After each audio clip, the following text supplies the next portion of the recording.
Liminal spaces are defined as the physical spaces between one destination and the next.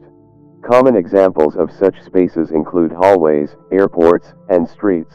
A liminal space is not inherently a bad thing, and can bring about feelings of nostalgia. They are often characterized as areas that are abandoned, vintage, sterile, improperly sized, or improperly lit. The Disney parks, as it seems, are no stranger to liminal spaces. Offhand, Disney has chosen to include 4 different examples in today's video. There are far more. Do not be fooled. Do not listen. From Epcot to the original Disneyland, they are everywhere. And now, it is time to uncover them. Here are 4 liminal spaces at the Disney parks. And transmission.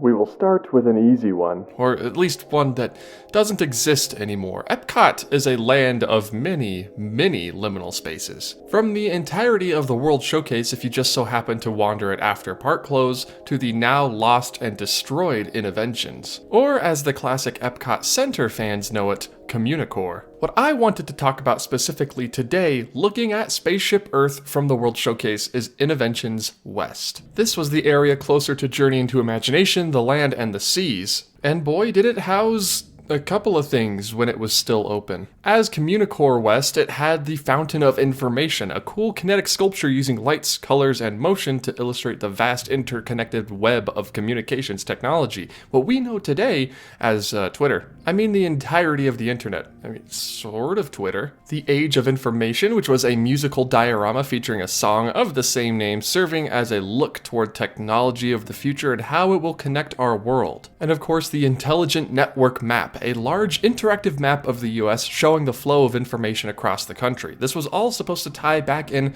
to the attraction behind it, Spaceship Earth, which was about communication, which back then was sponsored by Bell Systems, which we know today as AT&T, so I mean, it kind of makes sense. After its upgrade, or some would say downgrade to Innoventions, it was host to a lot of different video games you could play. Yeah, it was all sort of video games. But in 2015, Disney decided to close down most of Innoventions West and use it instead as an extension for the Epcot character spot, where you could meet Joy and Sadness and Baymax. You know, a meet and greet. And with the closure of 90% of Innoventions, it was in this weird sort of halfway mode. You were still able to go into Innoventions, but there was just nothing in there. And here we have the last remaining hallway of Innoventions / Communicore West, and its dying days. It would sometimes be host to a food and wine festival booth or two, but for the most part that's about it. And wandering these lonesome halls with the old Innoventions music playing in the background very faintly, it seems as if on purpose, while it was still open and operating, gave you a feeling that like you were stepping back in time to an Epcot that never existed, someplace you're not supposed to be. It wasn't off limits by any means, but there would hardly ever be anybody in there. It'd just be you, a couple cast members, a trash can, and some seats. A stark reminder of what Epcot once was and the direction it's heading in now. What once was Communicore and Innoventions West is now a empty dirt field of construction equipment and pipes. One day soon it will be host to Moana, the Journey of Water, and different parts of World Celebration. But now we can only walk around construction walls that surrounds what used to be a very intriguing look into the future of communication technology, which is why now, without a doubt in my mind, Communicore and Innoventions West earn their place on this list.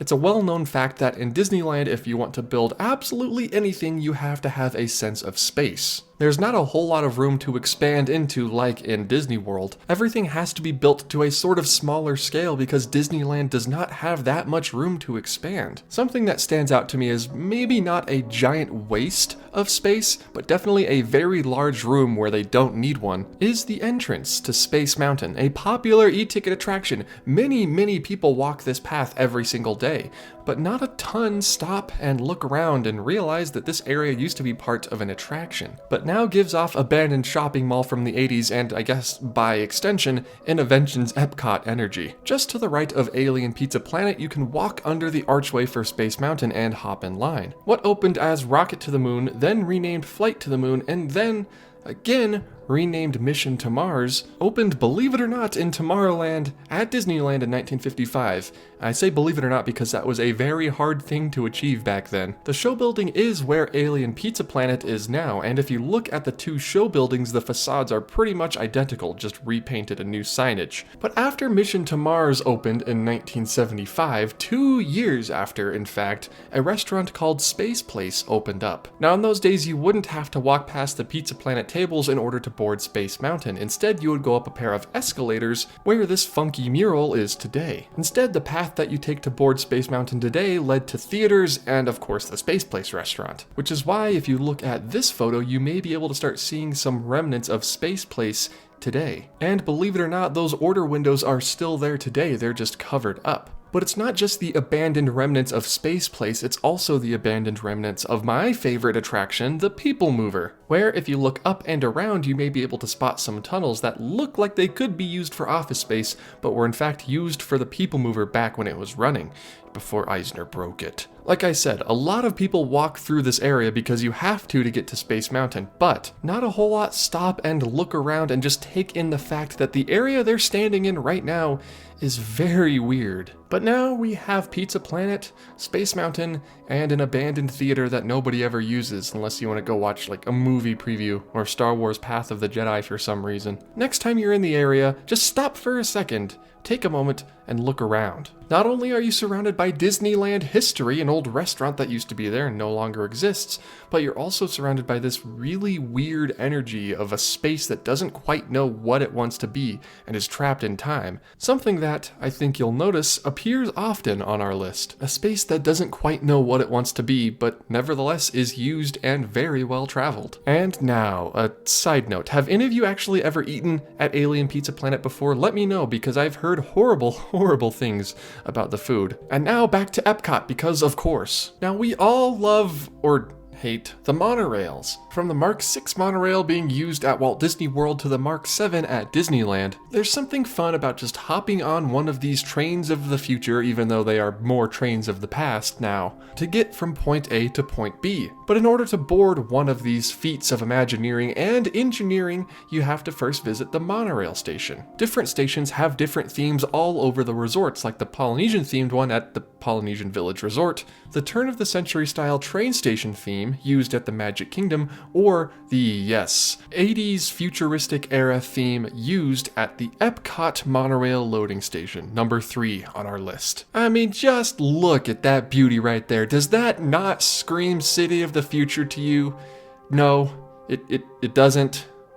Okay, it doesn't to me either, but gosh darn it, do I love this station. Why is it a liminal space though? Well, to me personally, it's because you're both indoors and outdoors at the same time, and everything seems to be really far away from you as you're walking up this ramp. Especially if you're using it in the middle of the day when everybody's already in or out of the park and you're by yourself, everything seems to be enlarged. You feel really small because this building was made for such large groups of people. And if Disney is trying to change the vibe of Epcot to something more colorful and upbeat, the monorail station definitely does not echo this sentiment because it has lots of concrete and grays and stainless steels. But there's something endearing about that, and also being able to hear the Epcot loop very faintly in the background adds to the sort of liminal feeling that you get while you're waiting for your monorail to get to the Magic Kingdom. Everything about this monorail station, all the way down to the office panel lighting that is above you, I don't know, there's something charming about it.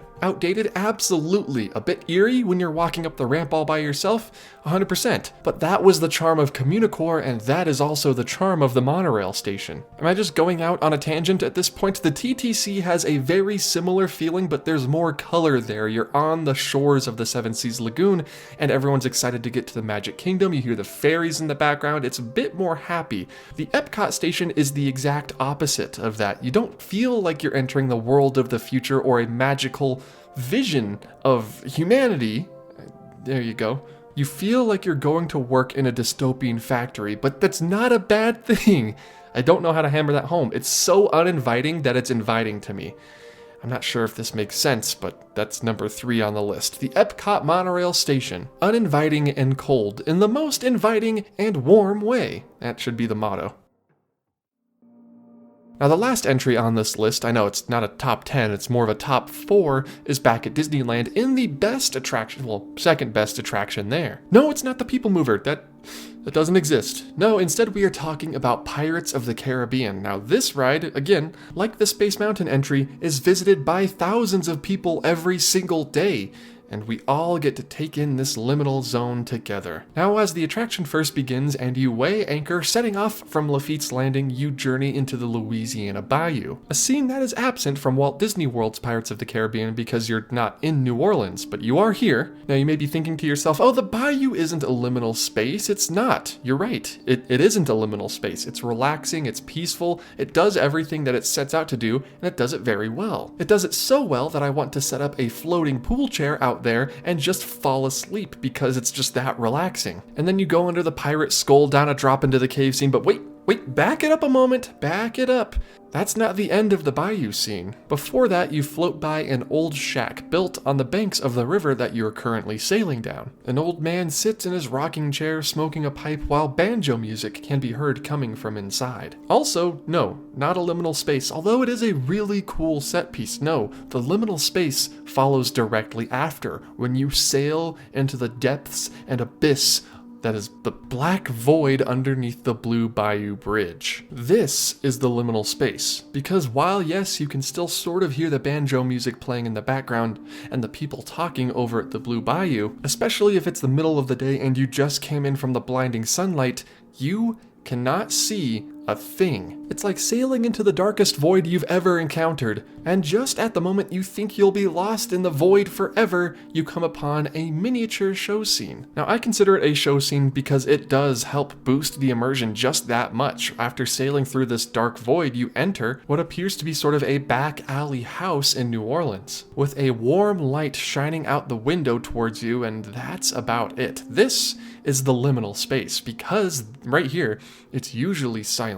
Your boat is moving very slowly, you can hear the water flowing and maybe the skull up ahead giving you a warning, but if you lucked out and got a nice and quiet boat, the feeling that you get in this area is indescribable. I'm sure most of my Disneyland viewers watching this understand what I'm talking about. That little stretch in between the drop and the cabin in the bayou has a whole different feel from the entire rest of the attraction, or any attraction at Disneyland. It just gives you this weird, relaxed, yet ominous feeling that I honestly dig. While Disney World watchers and viewers, if you can't get down to Disneyland anytime soon, don't fret, there is sort of a small, miniaturized version of this at your Pirates of the Caribbean. When you're loading onto your boat, look to your right and you'll see a ship floating out there in the distance. Now just keep your eyes locked on that ship and just listen to the wave sounds that they pump in, and that's sort of a miniaturized, sort of similar feeling that you get to the dark zone in Pirates of the Caribbean out in California. 4 liminal spaces and 4 places to exist at the Disney parks,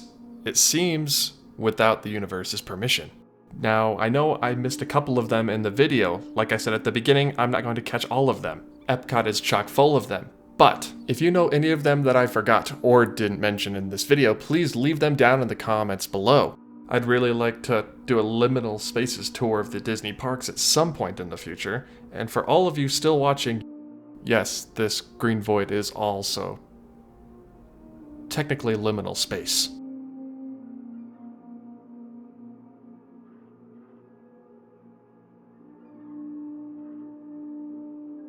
Hello everybody, and yes, I do hope this video weirded you out, maybe even freaked you out a little bit. I hope you enjoyed it. It was about liminal spaces at the Disney parks, and if you've gotten to this point of the video without clicking away, you probably already know that. Thank you to all of my Patreon supporters who got to see this video a couple of days early. Head over to patreon.com/offhanddisney, and even just $1 a month will get you access to those perks.